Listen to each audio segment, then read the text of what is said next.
Assalamualaikum warahmatullahi wabarakatuh. Kawan-kawan sekalian, kembali kita berjumpa di Jejak Semesta 65. Dan saya berharap bahwa kita semua dalam keadaan sehat walafiat. Ya. Saudara sekalian, kali ini kita akan membacakan satu berita yang kita ambil dari portal FIFA Co.id ya, tentang pernyataan dari Ketua Umum Partai Buruh, Saudara Said Iqbal ya, dalam hal dengan calon presiden Prabowo Subianto. Baiklah kawan-kawan sekalian, kita bacakan pernyataan dari wawancara diwawancara oleh satu stasiun televisi, kemudian kita pandangan beliau tentang beberapa hal juga terkait dengan masalah pencalonan Prabowo Subianto sebagai salah satu capres ya. Kaum buruh dan pekerja sangat kecewa dengan Prabowo Subianto dan Partai Gerindra karena sang pemimpin dan partainya ikut menyetujui pengesahan Undang-Undang Omnibus Law Cipta Kerja. Presiden Partai Buruh Cipta Kerja ya,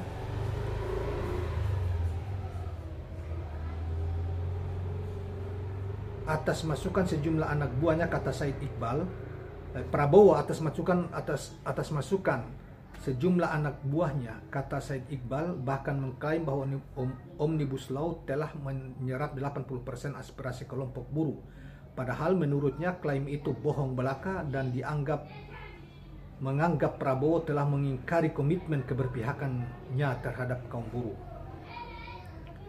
Atas dasar itu Said Iqbal menjelaskan Partai Buruh tidak merekomendasikan untuk mendukung Prabowo Subianto sebagai calon presiden pada pemilu 2024. Padahal Konfederasi Serikat Pekerja Indonesia KSPI dan Federasi Serikat Pekerja Metal Indonesia, faksi terbesar di Partai Buruh, telah 2 kali mendukung Prabowo Subianto sebagai calon presiden, yaitu pada pemilu 2014 dan pemilu 2019.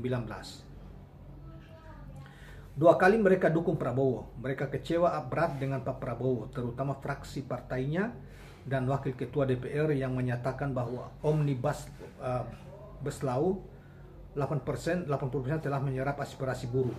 Itulah cara mereka menghukum Pak Prabowo. Mungkin ya karena kan saya enggak pengaruhi, katanya.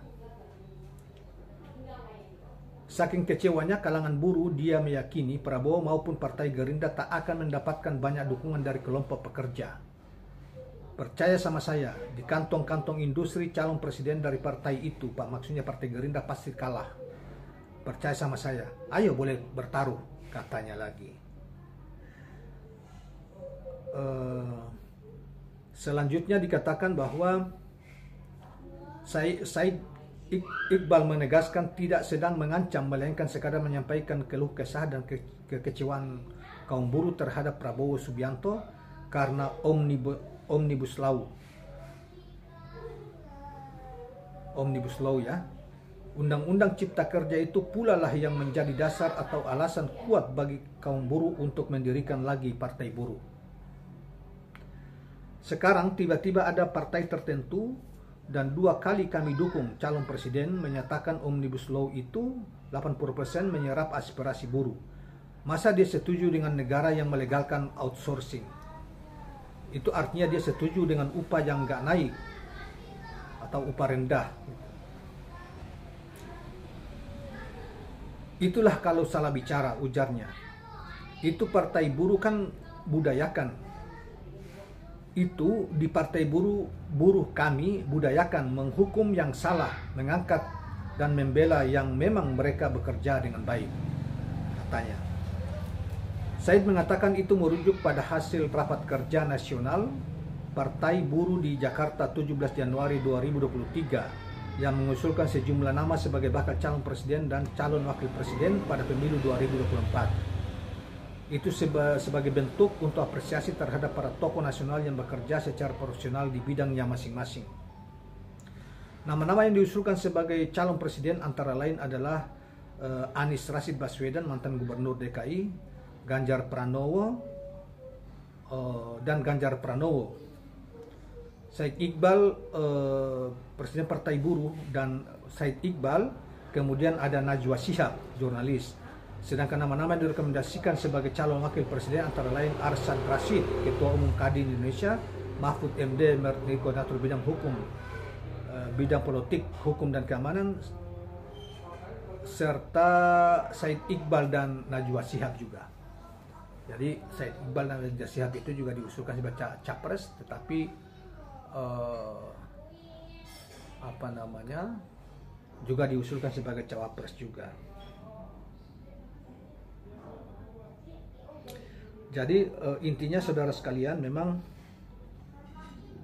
di dalam wawancara ini, walaupun tidak secara keseluruhannya, kita ini yang relevan saja, bahwa ketua KPSI ya, KSP PSI ya, itu dan sekarang menjadi ketua umum Partai Buruh ya, Said Iqbal ini memang selama sepanjang Prabowo mencalonkan diri sebagai calon presiden 2 kali yang lalu melawan Pak Jokowi, mereka selalu mendukung Pak Prabowo. Tetapi menurut mereka kali ini tidak lagi mendukung Prabowo karena ternyata Pak Prabowo itu dianggap mengkhianati, dan partainya mengkhianati mereka, aspirasi mereka.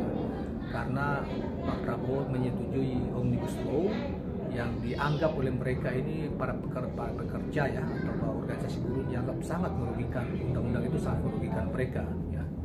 Dan ada organ di dalam Partai Gerindra, itu wakil ketua DPRD sekarang, membuat opini bahwa di dalam undang-undang itu telah menyerap aspirasi buruh sebesar 80%, sehingga dibantah keras oleh Said Iqbal.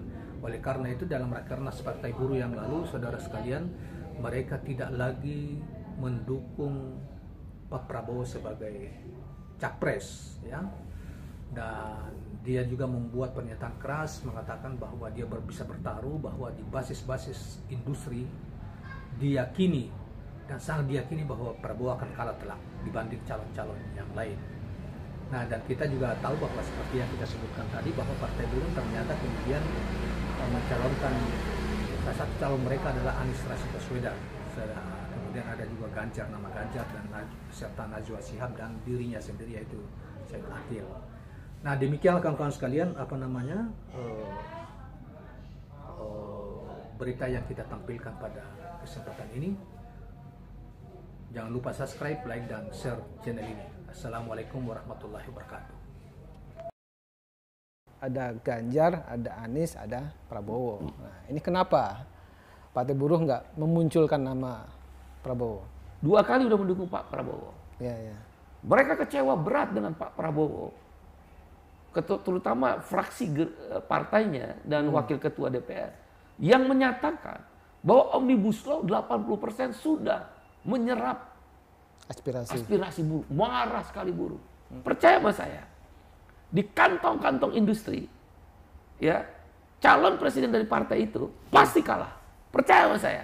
Ayo boleh bertaruh. Secara politik, dengan adanya Omnibus Law, Undang-Undang Cipta Kerja, buruh itu kalah. Anda bisa bayangin, negara melegalkan outsourcing. Outsourcing itu di pergaulan dunia itu disebut modern slavery, perbudakan. Bagaimana outsourcing melegalkan perbudakan? Semua terlalu ke kanan melindungi pengusaha. Kalau orang demo masa gara-gara nggak memberitahu di penjara di KUHP, di PPSK sektor keuangan itu masa JHT nggak bisa diambil uang-uang kita. Ada sebagian pengamat yang mengkritik